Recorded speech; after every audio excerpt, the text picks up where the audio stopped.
매년 종교 분야에 인류를 위해 공헌한 사람들에게 주는 상이 있습니다. 1972년에 미국의 템플턴이라는 사람이 노벨상에 종교 부분 상이 없는 것을 안타깝게 생각해서 만든 템플턴 상이라는 것이 있습니다. 상금이 해마다 다르기는 하지만 노벨상을 포함한 모든 권위 있는 상 중에서 가장 상금이 많습니다. 제1회 수상자는 노벨 평화상을 받은 마더 테레사 수녀였고, 빌리그레암 목사도 또 소련의 망명 작가였던 솔제니치도 이 상을 받았습니다. 한국의 한경직 목사님도 이 상을 받았습니다. 솔제니치는 무신론주의 국가인 이 소련에서 종교 부활을 개척했던 사람으로 템플턴상을 받았고, 우리나라 한경직 목사님은 북한 선교로 남북 화해에 공헌했다는 이유로 이 상을 받았습니다. 마더 테레사 수녀는 빈민과 고아와 병자를 돌보았다는 공로로 이 템플턴 상을 받았습니다. 인도에서 한평생 사랑의 선교회를 만들어서 살았는데 마더 테레사 수녀가 이런 말을 했습니다. 성공은 결코 지배자를 위한 왕관이 되어서는 안 됩니다. 성공은 다만 허리를 굽혀 남을 돕고 섬길 줄 아는 사람을 위한 보람의 훈장이 되어야 합니다. 라는 이야기를 했습니다.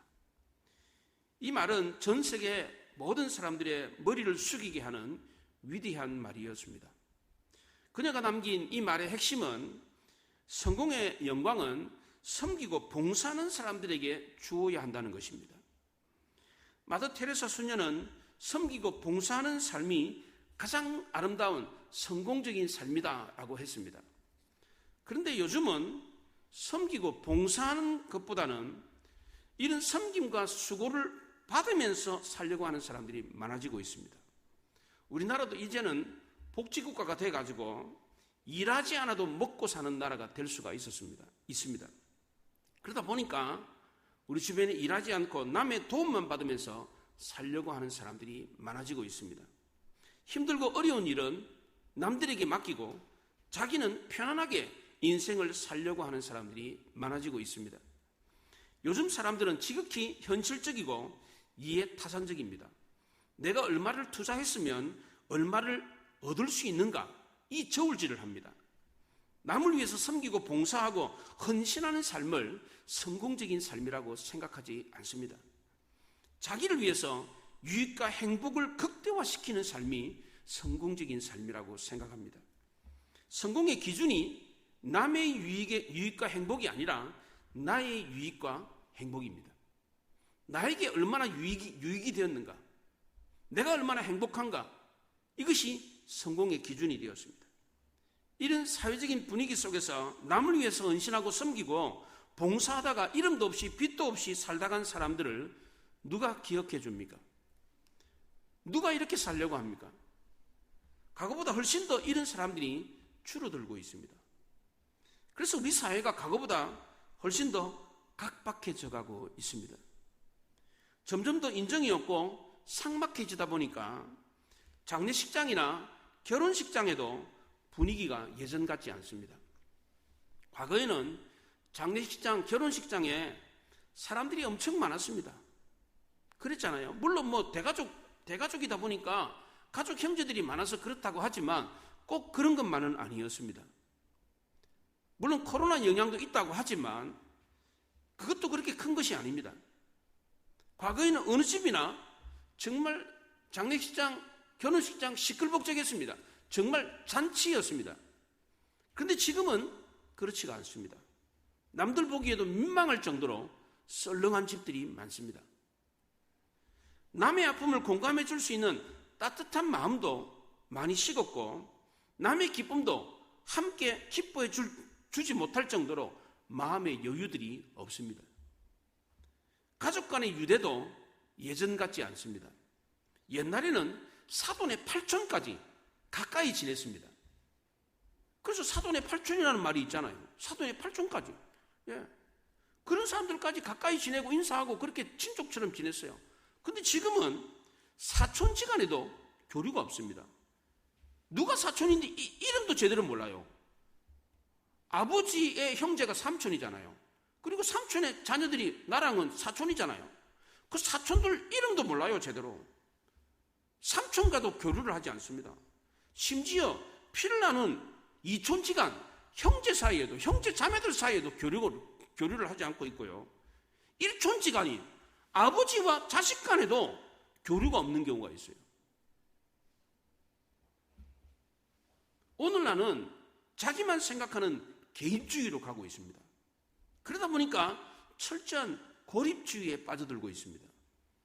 현대는 많은 사람들이 도시 속에서 가까이 밀집해서 살고 있습니다. 그런데도 과거 어느 때보다도 더 외롭고 더 고립되게 살고 있습니다. 그 원인이 어디에 있습니까?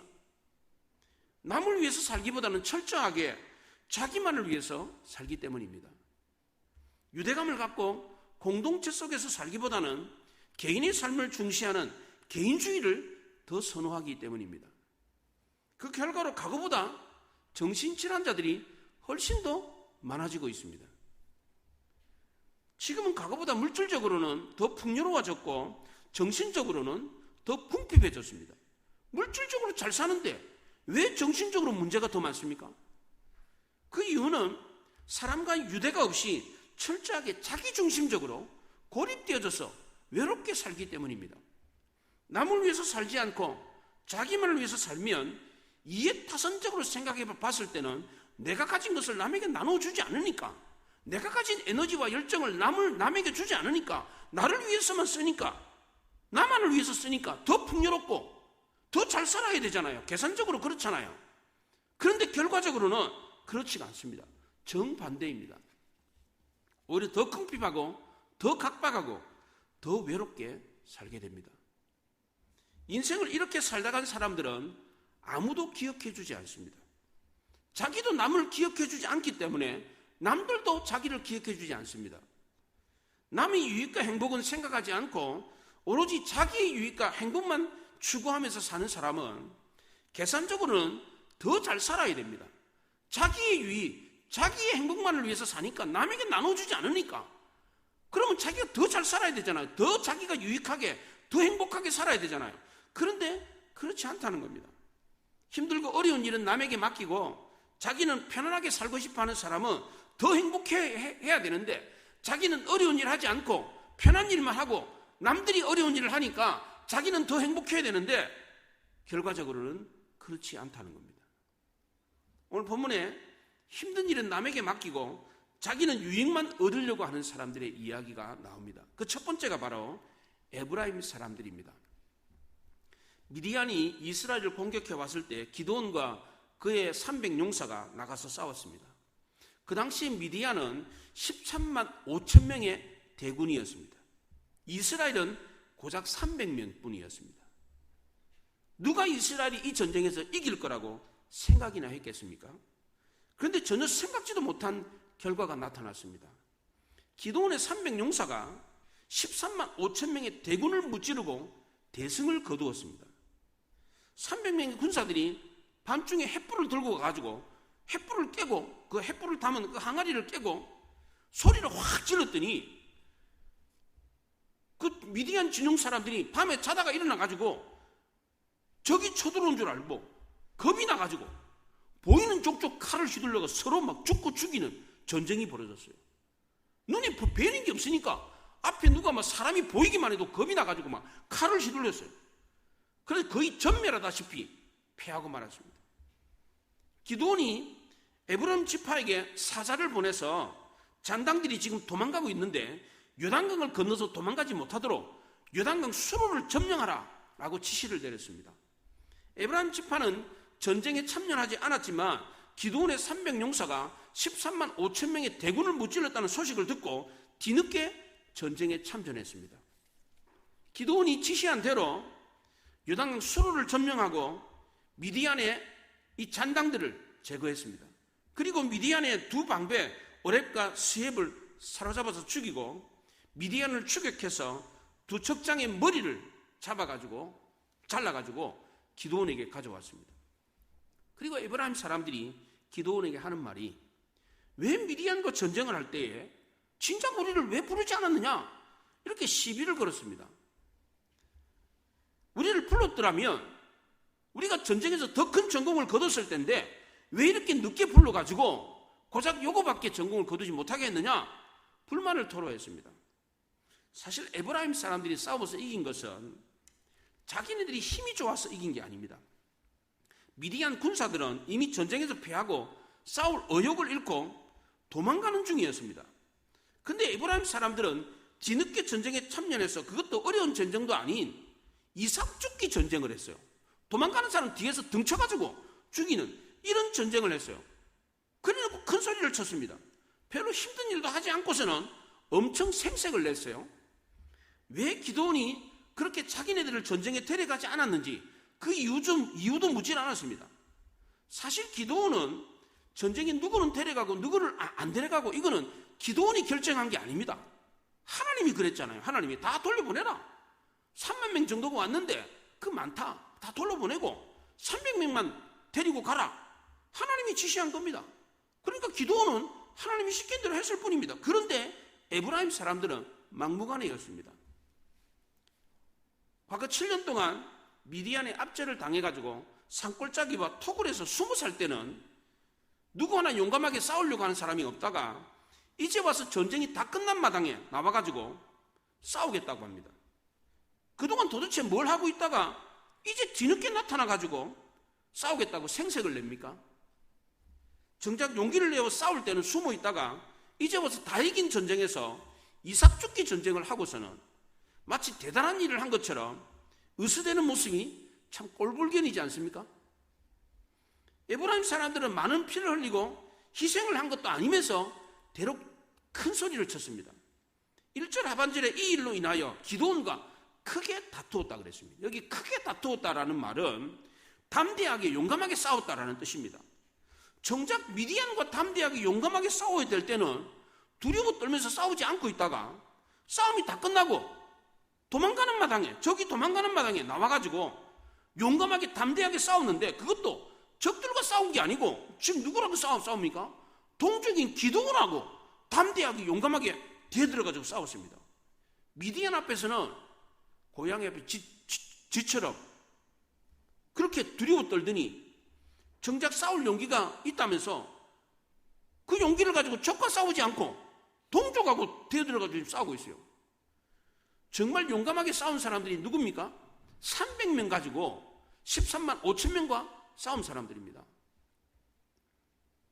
반면에 에브라임 사람들은 도망가는 적들, 싸울 의욕도 없는 이런 사람들, 이런 패잔병들과 싸웠습니다. 큰 공적을 세운 기드온과 그의 군사들은 자신들의 공적에 대해서 아무런 말도 하지 않았습니다. 오히려 뒤로 물러나 있었습니다. 그런데 에브라임 사람들은 그렇지가 않았습니다. 미디안과 처음 전쟁을 할 때는 뒤에서 눈치만 보고 있었습니다. 그러다가 기적적으로 기드온의 300용사가 13만 5천 명의 대군을 무찌르는 걸 보고서 그 뒤에서야 쉬운 전쟁에 뛰어들어가가지고 마치 대단한 일을 한 것처럼 큰 소리를 쳤습니다. 자기의 공로를 내세우면서 더 큰 상을 요구했습니다.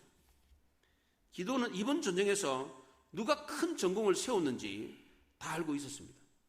그런데도 에브라임 사람들의 그 시비에 대해서 너그럽게 대했습니다. 2절에 보면 내가 이제 행한 일이 너희가 한 것에 비교되겠느냐? 에브라임의 끝물 포도가 아비에셀의 만물 포도보다 낫지 아니하냐? 3절에서는 하나님이 미디안의 방백 오렙과 스웹을 너희 손에 넘겨주셨으니 내가 한 일이 어찌 능히 너희가 한 것에 비교가 되겠느냐? 말 한마디로 천장빛을 갚는다고 했는데 기드온은 좋은 말로 양보를 했더니 에브라임 사람들의 노여움이 풀렸습니다. 잠언 15장 1절에 유순한 대답은 분노를 삭히게 한다 그랬는데 정말 기드온이 지혜로운 양보하는 말 한마디로 문제가 금방 해결이 돼버렸습니다. 에브라임 사람들은 기드온이 에브라임의 전공을 알아주었을 때 노여운 마음이 풀렸습니다. 옛날부터 이 기드온이 속한 므낫세 지파와 에브라임 지파는 경쟁 관계였습니다. 므낫세와 에브라임은 요셉의 두 아들이었습니다. 본래는 므낫세가 형이고 에브라임이 동생입니다. 그런데 요셉의 아버지 야곱이 손자들 므낫세 에브라임에게 축복을 해줄 때 이렇게 축복을 해야 되는데 이렇게 축복을 했어요. 오른손에 장자를 데려오고 왼손에 차자 에브라임을 데려왔는데 야곱이 눈이 어두웠어요. 다 알고 오른손에 장자 왼손에 차자를 데려온 것을 알고 야곱이 이렇게 축복을 했어요. 야곱 자기도 둘째였잖아요. 형의 축복을 자기가 받았거든. 그 경험을 했기 때문에 그 싸우지 않게 아예 축복을 이렇게 해줬어요. 이렇게 이상하잖아. 이렇게 요셉이 말렸어요. 아버지 그렇게 하면 안 됩니다. 야 간도라 나도 다 안다. 그러면서 이렇게 축복을 해줬어요. 그러는 바람에 에브라임한테 오른손의 축복 장자의 축복이 간 거예요. 이 일이 있고 난 뒤부터 에브라임은 장자 노릇을 했고 므낫세는 형의 자리를 장자의 자리를 빼앗겼기 때문에 에브라임에 대해서 경쟁 심리가 있었습니다. 그러나 지금 상황에서 기드온은 에브라임과 싸울 이유가 하나도 없었습니다. 지금은 적들을 끝까지 추격해가지고 선별하는 게 급선무였습니다. 기드온은 조금도 지체할 수 없었기 때문에 100번이라도 양보할 의사가 있었습니다. 그리고 300명의 용사들과 함께 미디안을 추격해 갔습니다. 두 번째로 힘든 일은 남에게 맡기고 자기 유익만 얻으려고 했던 사람들은 숫곳 사람들이었습니다. 기드온과 300용사들이 요단강을 건너가지고 미디안의 두 왕을 추격해 가는데 피곤해가지고 숫곳에 도착했을 때 너무 배가 고프고 피곤했어요. 그 숫곳 사람들한테 떡덩이를 좀 달라고 그랬어요. 근데 이 숫곳 사람들은 미디안의 두 왕 세바와 살문나가 지금 너희 손에 있느냐? 너희가 그들을 붙잡았냐? 근데 어찌 우리가 너희들에게 떡을 줄 수 있느냐? 이렇게 거절을 했습니다. 숫곳은 요단강 동편의 갓 지파의 땅이었습니다. 그런데 이 숫곳 방백들이 너희들이 미디안의 두 왕을 사로잡은 것도 아닌데 우리가 어떻게 너희들에게 떡을 줄 수 있겠느냐? 우리가 너희에게 떡을 주었다가 나중에 미디안의 왕들이 이 사실을 알게 되면 우리에게 보복을 할 텐데 그럼 어떻게 되냐 그러면 그래서 우리는 너희에게 떡을 줄 수가 없다. 거절을 했습니다. 물론 한편으로는 이해가 됩니다. 그러나 숫곳 방백들은 같은 형제들끼리 자기 이익만 고집하는 이기적인 태도를 취했습니다. 동방에서 미디안이 공격해 왔을 때 전쟁에 나가서 함께 싸우지도 않았습니다. 아무런 희생도 치르지 않고 평화를 얻으려고 했습니다. 피 흘리는 일은 다른 형제들에게 맡기고 자기네들은 이득만 얻으려고 그랬습니다. 기드온은 이런 숫곳 사람들에게 분노가 치밀어 올랐습니다. 그래서 7절에 그러면 여호와께서 세바와 살문나를 내 손에 넘겨주신 후에 내가 들가시와 찔레로 너희 살을 찢으리라 그랬습니다. 기드온은 숫곳 반백들을 들가시와 찔레로 타작하듯이 찌르겠다 이렇게 경고의 말을 했습니다. 세 번째로 힘든 일은 남에게 맡기고 자기는 유익만 얻으려고 했던 사람들이 브누엘 사람들이었습니다. 기드온과 300용사들이 숫곳에서 떡을 얻지 못하고 지쳐가지고 브누엘로 올라갔는데 그곳 사람들도 떡을 주지 않았어요. 똑같은 이유로 거절을 했습니다. 브누엘은 부니엘입니다. 부니엘, 다른 성경에는 부니엘, 하나님의 얼굴이라는 뜻입니다. 과거에 야곱이 야복 나루트에서 하룻밤 머물 때에 하나님과 대면해서 씨름을 했잖아요. 씨름해가 이겼잖아요. 그것이 바로 부니엘이었습니다. 하나님의 얼굴을 대면해서 살았던 곳, 하나님의 놀라운 은혜가 임했던 곳, 그것이 바로 부누엘이었습니다. 이것도 요단강 동편에 땅을 분배받은 이스라엘 백성들이 살고 있는 땅이었습니다. 그런데도 이곳 사람들도 나중에 미디안의 보복이 두려워서 기드온과 300용사들에게 떡을 주지 않았습니다. 이 부누엘은 숫곳보다 더 높은 곳에 있었습니다. 기드온과 300용사들이 배가 고파가지고 힘들게 산에 올라가가지고 기진맥진해가지고 우리가 좀 떡 좀 달라. 지금 미디안을 추격해 가는데 우리가 좀 지쳐가지고 배도 고프다. 떡 좀 달라. 그랬더니 거절을 했습니다. 기진맥진한 상태였는데도 부누엘 사람들은 떡을 주지 않았습니다. 이때 기드온은 내가 평안히 돌아올 때에 이 망대를 헐어버리겠다 그랬습니다. 망대는 전쟁을 대비해서 적들이 쳐들어오는 것을 관찰을 하고 전쟁을 대비하는 곳이었습니다. 평화를 위해서 만들어진 곳이었습니다. 근데 기드온은 전쟁에 이기고 평안이 돌아올 때 이 망대를 헐어버리겠다라고 했습니다. 분열이 더 이상 평화를 얻지 못하게 하겠다라고 했습니다. 기드온과 그의 용사 300명은 이제 악밖에 안 남았어요. 적들을 추격하는데 몸은 지쳤고 배는 고프고 마음은 미디안에 대한 복수심으로 불탔습니다. 게다가 동족들에게 무시를 당하고, 그것도 한 번이 아니라 두 번이나 무시를 당하고 먹을 것도 얻지 못했기 때문에 분노가 막 치밀어 올랐습니다. 기드온과 그의 300용사들의 분노는 극에 달했습니다. 미디안의 두 왕 세바와 살문나는 남은 군사 1만 5천 명을 데리고 요단강을 건너가지고 아라비아 사막까지 도망을 갔어요. 그게 250km나 됩니다. 250km로 도망을 갔어요. 서울에서 한 대전까지 도망간 거예요. 얼마나 멀리 간 겁니까? 이렇게 멀리 도망갔으니까 이제 우리는 안전하다, 이렇게 생각하고 진을 치고 있었는데 기드온과 300용사들이 그곳까지 추격해가지고 급습을 해가지고 두 방을 사로잡고 온 진영을 격파했습니다. 기드온과 그의 300용사들이 끝까지 포기하지 않고 이렇게 먼 곳까지 추격해 왔던 것은 그만한 이유가 있었습니다. 미디안 사람들이 공격해 와가지고 기드온의 형제들을 죽였기 때문입니다. 18절과 19절에 보면 이에 그가 세바와 살문나에게 말하되 너희가 다볼에서 죽인 자들은 어떠한 사람이더냐 하니 대답하되 그들이 너와 같아서 하나같이 왕자들의 모습과 같더라 하니라. 그가 이르되 그들은 내 형제들이며 내 어머니의 아들들이니라 그랬어요. 미디안이 공격해 와가지고 다볼에서 죽인 사람들은 기드온의 친형제들이었습니다. 그래서 기드온은 이 피해 복수를 하기 위해서 끝까지 미디안의 두 왕들을 추격해 갔고 결국은 그들을 붙잡았습니다. 분노가 치밀어 올라가지고 당장이라도 그들을 그냥 요절을 내고 싶었지만 꾹 참고 수콧과 분회엘까지 두 왕을 사로잡아 왔습니다. 수콧과 분회엘 사람들이 기드온에게 세바와 살문나를 내가 사로잡은 것이 아닌데 우리가 어떻게 너에게 떡을 줄 수 있냐, 이렇게 거절을 했기 때문입니다.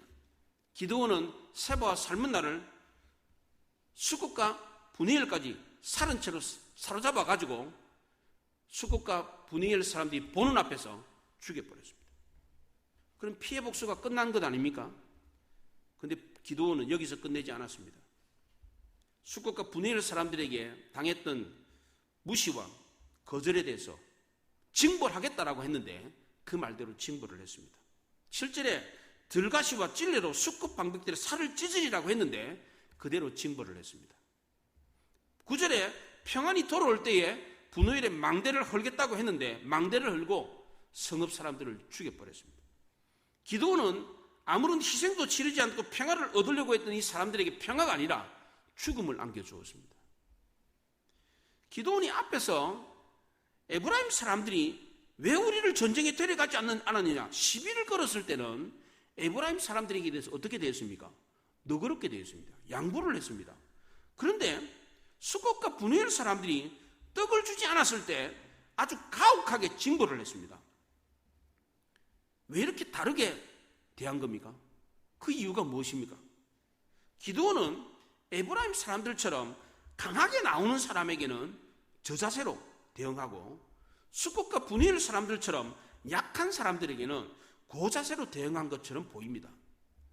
시비 걸듯이 강하게 나온 에브라임 사람들에게는 그래, 너가 더 강하다, 너가 우리보다 더 강하다, 우리보다 더 용감하다 인정을 해주고, 수콧과 분회엘처럼 여기저기 얻어 터져가지고 약해진 사람들에게는 강압적으로 짓밟은 것처럼 보일 수 있습니다. 저는 사실 인간적으로 수콧과 분회엘 사람들이 이해가 됩니다. 이곳 사람들은 기드온에게 그렇게 말할 수밖에 없었습니다. 요단 동편에 있는 수콧과 분회엘은 수시로 동쪽의 미디안 사람들에게 공격을 받고 있었기 때문에 요단 서편의 형제들이 도와주지 않으면 보복을 당할 수밖에 없었습니다. 수콧과 분회엘은 도둑들이 드나드는 길목이었습니다. 그 길을 막을 수 있는 힘도 없었습니다. 도둑들이 쳐들어오면 길을 내줘야 되는 그런 상황이었기 때문에 도둑들과 암묵적인 조약을 맺고 있었습니다. 그래서 살아남았던 겁니다. 도둑들이 들어오면 쳐들어와서 요단강을 건너가지고 약탈하러 가면 그 길을 내줬어요. 길을 막지 않고 길을 내줬어요. 물도 주고 음식도 주면서 양보를 했어요. 그래서 살아남았던 것입니다. 만약 이런 상황에서 기드온이 현재 추격해가고 있는 미디안의 두 왕 세바와 살문나를 대적했다는 사실이 알려지면 어떻게 되겠습니까? 지금 현실적으로 볼 때에 기드온과 그의 300용사들이 도망가고 있는 미디안의 15,000명을 이길 수 있겠습니까? 두 왕을 격파할 수 있습니까? 고작 300명 가지고 15,000명을 이길 수 있습니까? 물론 하룻밤 사이에 미디안 군사들이 밤에 앞이 안 보여가지고 자기네들끼리 막 죽고 죽이는 전쟁을 해가지고 12만 명이 죽었다고 하지만 그렇다고 남아있는 15,000명도 기드온의 300용사를 당하지 못하고 그렇게 죽을 거라고 확신할 수 있습니까? 며칠 전에 그렇게 밤에 자기네들끼리 죽고 죽여가지고 다 죽었는데 또 그런 어리석은 짓을 하겠습니까? 그런 일이 없죠. 그렇잖아요? 300명으로 어떻게 15,000명을 이깁니까? 숙구 사람들은 어디에 베팅을 하겠습니까? 누가 이길 거라고 생각하겠습니까? 어디가 승산이 높습니까? 15,000명이 이깁니까? 300명이 이깁니까? 여러분 같으면 어디에 베팅을 하겠어요? 15,000명이 이긴다. 여기에 베팅을 하지 않겠습니까? 게다가 기드온을 도왔다는 이유로 미디안의 보복을 받을 때 누가 책임져 주겠습니까? 기드온이 전쟁에서 이긴 이후에 거기 군대를 주둔시켜가지고 수국과 분회를 지켜준다는 보장도 없는데 어떻게 기드온을 도와줄 수 있습니까? 그래서 수국과 분회를 사람들은 고민 끝에 기드온을 도와주지 않기로 결정을 했습니다. 대신에 세바와 살문나를 잡아오면 떡을 주겠다 그랬습니다. 성공한 결과를 보면 돕겠다 이렇게 말을 했어요. 승산이 확실치 않는데 모험하지 않겠다는 겁니다.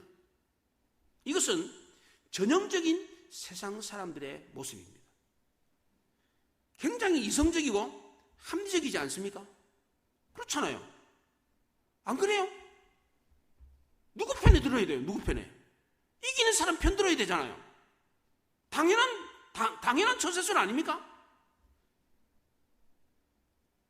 역사를 보는 관점도 그렇습니다.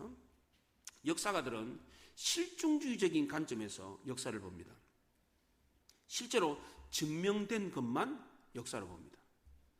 그러나 역사는 실제로 증명된 것만 있는 것이 아닙니다. 인류 역사에 기록에 남지 않은 역사들도 많이 있습니다. 그러나 지금 우리는 기록으로 남아있는 증명된 역사만 역사로 알고 있습니다. 그러나 증명되지 않은, 기록되지 않은 역사가 무수한 역사들이 많이 있습니다. 그렇잖아요. 우리 고조선 역사에 대해서 아는 게 뭐가 있어요? 단군밖에 없어요. 단군밖에. 고조선 시대에 한반도에서 어떤 일이 있었는데 어떤 전쟁이 있었고 무슨 문화가 있었는지 우리는 알지 못해요. 근데 그게 없는 거예요? 있는데 우리가 모르는 겁니다. 기록이 없어서 우리가 알지 못하는 역사가 많이 있습니다. 우리는 단지 기록된 역사만 알고 있을 뿐입니다. 그러므로 우리는 역사에 대해서 겸손해야 합니다. 우리가 알고 있는 역사가 전부라고 생각해서는 안 되는 겁니다. 우리가 눈으로 보는 것도 마찬가지입니다. 우리가 눈으로 보는 것만 존재한다 이렇게 생각을 하는데 그렇지가 않습니다. 우리가 눈으로 볼 수 없지만 존재하는 것이 많이 있습니다. 예를 하나 들어볼까요? 과거에 과학이 발달되지 않았던 시대에는 전파라는 것이 있는지 몰랐습니다. 전파가 눈에 안 보이니까 전파가 있다라고 생각하지 않았습니다. 그러나 지금은 전파가 있는 거 알잖아요. 그렇잖아요. 예? 태양에서 오는 X선, 감마선 있다는 거 우리가 알잖아요. 눈에 안 보이니까 안 보이는 거 없다라고 생각하는데 그렇지 않습니다. 그러므로 우리는 눈에 보이는 것이 전부다라고 생각해서는 안 되는 것입니다. 천국과 지옥도 눈에 보이지 않습니다. 전파처럼 증명되지 않았기 때문에 없다라고 생각해서는 안 되는 것입니다. 기드온과 300용사들이 13만 5천 명의 대군을 이긴 거, 이거는 역사적인 사실에 기록되어도 받아들여지지 않는 내용들입니다. 어떻게 이런 일이 있을 수 있냐? 믿을 수 없다고 그럽니다. 그러나 역사에 기록되지 않는 사실들이 얼마나 많습니까? 기드온과 300용사들이 13만 5천 명의 대군을 이긴 것은 합리적이지도 이성적이지도 않습니다. 그러나 불가능한 것이 아니었다는 것이 증명되었습니다. 이와 같은 전쟁 이야기는 성경에만 나오는 게 아닙니다. 다른 일반 역사에도 이런 전쟁은 무수히 많습니다. 이해할 수 없는, 전혀 상상도 할 수 없는 전과를 이룬 전쟁이 수없이 많습니다. 이순신 장군이 그렇잖아요. 12척밖에 안 되는 배를 가지고 수백 척의 외선을 무찌르는 이 사건들이 얼마나 많습니까? 예. 기드온과 300용사는 이것을 믿었고 그대로 실천해서 승리를 거두었습니다. 반면에 스콧과 분이엘 사람들은 눈에 보이는 것만 믿었습니다. 근데 결과는 완전히 달랐습니다. 미디안과 싸움에서 이긴다는 믿음이 없었던 스콧과 분이엘 사람들은 무서운 징벌을 받고 멸망하고 말았습니다. 세상 사람들처럼 희생이 없는 평화를 원했습니다. 내가 희생하고 봉사하고 섬기기보다는 남이 희생하고 봉사하고 섬겨주기를 바랬습니다. 성경 저자는 요단강 동편에 살고 있었던 이 사람들도 분명히 이스라엘 백성인데도 불구하고 이스라엘 백성인 것처럼 기록하지 않았습니다. 앞부분에 뒤늦게 전쟁에 참전해가지고 싸웠던 에브라임 사람들은 에브라임 지파라고, 이스라엘 지파, 이스라엘 백성이라고 분명하게 기록을 했습니다. 그런데 뒷부분에 나오는 스콧과 분이엘 사람들을 기록할 때는 요단강 동편에 갓 지파 사람들이라고 기록을 해야 맞습니다. 그런데 뭐라고 기록했습니까? 스콧과 분이엘 사람들이다, 이렇게 기록을 했습니다. 하나님의 백성임에도 불구하고 하나님의 자녀가 아닌 것처럼 그 지역 사람들의 그 지역 이름을 기록해가지고 그곳에 살고 있는 세상 사람들인 것처럼 기록을 했습니다. 약해질 대로 약해진 사람들, 하나님에 대한 믿음이 전혀 보이지 않는 세상 사람들과 전혀 다를 바가 없었습니다. 믿음에 대한 도전이 왔을 때 포기해버리고 뒤로 물러나 버린 사람들이었습니다. 성경은 이런 사람들이 어떻게 된다고 했습니까? 심판을 받는다고 했습니다. 저 같으면 스콧과 분이엘 사람들에 대해서 이해를 하겠어요. 그렇잖아요. 그렇게 할 수밖에 없다는 건 내가 안다. 그래도 너희들, 우리가 정말 배가 고파지고 죽을 지경인데 같은 형제끼리 떡도 안 준 거는 좀 섭섭하다, 서운하다, 뭐 이런 정도로 말했을 것 같아요. 저 같으면, 가다가 떡 안 준다고 막 죽이고 막 이렇게 할 것 같지는 저는 않아요. 그렇잖아요. 좀 섭섭하긴 하지, 서운하긴 하지. 그렇잖아요. 근데 기드온은 어떻게 했습니까? 그렇게 하지 않았습니다. 기드온은 저돌적이고 다혈질적인, 폭력적인 성품을 가진 사람이 아니었습니다. 소심하고 겁 많은 평범한 농부였습니다. 이랬던 기드온이 같은 형제였던 스콧과 분이엘 사람들은 아주 무섭게 징벌을 했습니다. 스콧 사람들을 들가시와 찔레로 타작하듯이 살을 찢어가지고 죽였습니다. 분이엘 사람들은 망대를 헐고 더 이상 평화를 얻지 못하게 했습니다. 그 이유가 무엇입니까? 기드온도 유약한 사람이었기 때문에 강한 사람에게는 약하게, 약한 사람에게는 강하게 대한 것입니까? 그렇지 않습니다. 에브라임 사람들과 요단강 동편의 스콧과 분이엘 사람들은 하나님의 명령에 대한 태도가 완전히 달랐기 때문입니다. 에브라임 사람들은 투덜대기는 했지만 뒤늦게라도 전쟁에 참여를 했습니다. 두려운 마음이 있고 확신이 없어서 머뭇머뭇거리고 전공을 알아달라고 시비를 걸기도 했지만 그래도 나중에라도 전쟁에 참전했습니다. 반면에 스콧과 분이엘 사람들은 전쟁에 참전도 하지 않고 전쟁에 참전한 용사들에게 떡도 주지 않았습니다. 오히려 적들을 이롭게 했습니다. 마태복음 25장에 포도원 비유가 나오는데 여기 오후 늦게 일이 다 마칠 때쯤에 온 사람도 하나님의 일에 참여케 했습니다. 이 사람도 하나님의 백성이 되었습니다. 사사기 12장에 에브라임 지파가 전쟁에 나와가지고 또 시비를 건 이야기가 또 나옵니다. 입다가 암몬과 전쟁을 할 때 전쟁에서 대승을 거두고 돌아오는데 에브라임 사람들이 군사를 거느리고 나와가지고 입다에게 그럽니다. 왜 전쟁 나갈 때 우리를 부르지 않았느냐?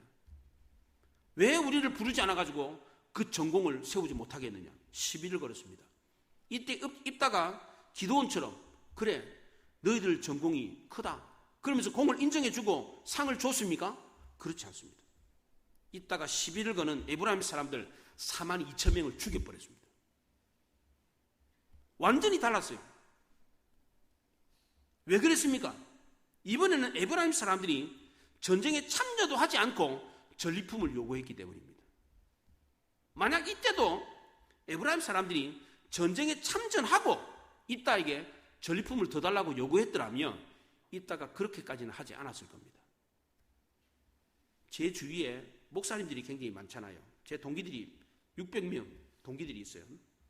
주변에 목사님 동기들이 굉장히 많습니다. 제 동기들이 많아서 제가 나이가 들어서 보니까 목회자 자녀들이 결혼을 하고 직장을 얻는 것을 봅니다. 목회자 자녀들이 어떻게 됐는가를 이제 보거든요. 근데 목회자 가정의 자녀들이 복을 받는 경우가 실제로 많더라고요. 목사님 가정의 자녀들이 잘 되는 사람들이 많습니다. 목사 가정은 다 가난합니다. 목사가 무슨 돈을 봅니까? 가난합니다. 유학도 제대로 못 보내요. 그런데 정말 훌륭한 자녀들이 엄청 많아요. 비율적으로도 많습니다. 왜 목회자 가정의 자녀들이 복을 받는가? 여러 가지 이유가 있습니다. 그 이유에 대해서는 제가 정확하게 말씀드릴 수가 없습니다. 그런데 분명하게 한 가지 이유는 제가 말씀드릴 수가 있습니다. 목회자 가정의 자녀들이 복 받는 공통적인 이유 한 가지가 있습니다. 그것이 바로 그 자녀들이 그리스도 안에 있다는 겁니다. 아무리 목회자 가정의 자녀라고 할지라도 그리스도 안에 있지 않으면 그 자녀들은 복을 못 받습니다. 이것은 목회자 가정에만 적용되는 원리가 아닙니다. 예수 믿는 모든 성도들의 가정에 동일하게 적용되는 원리입니다. 부모가 아무리 머리가 좋고 돈이 많다고 하더라도 자녀를 위해서 아무리 많이 기도를 한다고 하더라도 자녀가 그리스도 안에 있지 않으면 그 복을 받지를 못하더라는 겁니다. 에브라임 사람들과 숫국과 브니엘 사람들은 똑같은 이스라엘 백성들이었습니다.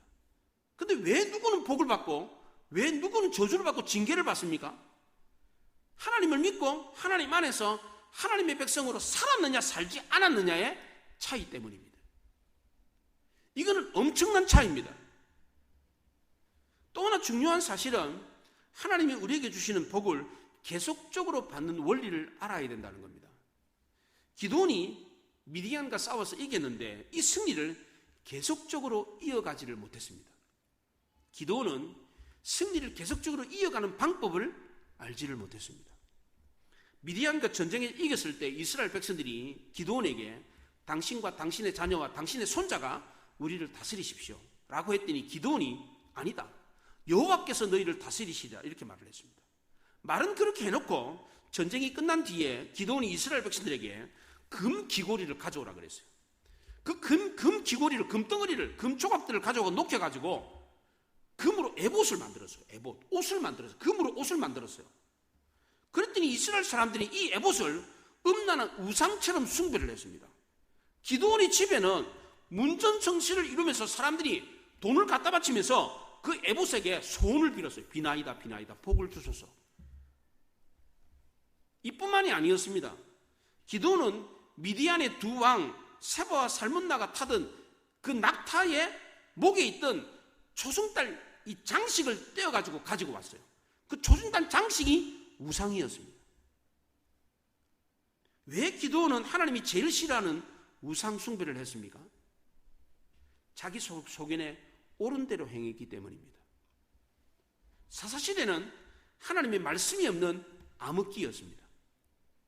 오늘날 우리 시대에도 하나님 말씀 없이 사는 사람은 자기 소견에 옳은 대로 살기 때문에 하나님의 복을 받을 수가 없습니다. 기도는 하나님의 말씀이 아니라 자기 소견에 옳은 대로 살았기 때문에 지속적인 승리를 경험하지를 못했습니다. 하나님이 말씀을 통해서 우리에게 가르쳐 주신 승리하는 인생은 자기를 위해서 사는 인생이 아니라 남을 위해서 사는 인생입니다. 하나님 말씀대로 살아야 지속적인 승리를 경험하며 살 수가 있습니다. 오늘 말씀대로 살면 300대 13만 5천 명이라고 할지라도 능히 이길 수가 있습니다. 우리 모두 하나님 안에 있으므로, 하나님 말씀대로 행함으로 하나님이 주시는 복을 받고 어떤 강한 상대라고 할지라도 능히 이기고 승리하는 인생을 살아갈 수 있기를 바랍니다.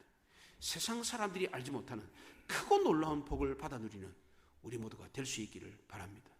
기도하겠습니다. 말씀을 생각하며 기도합니다.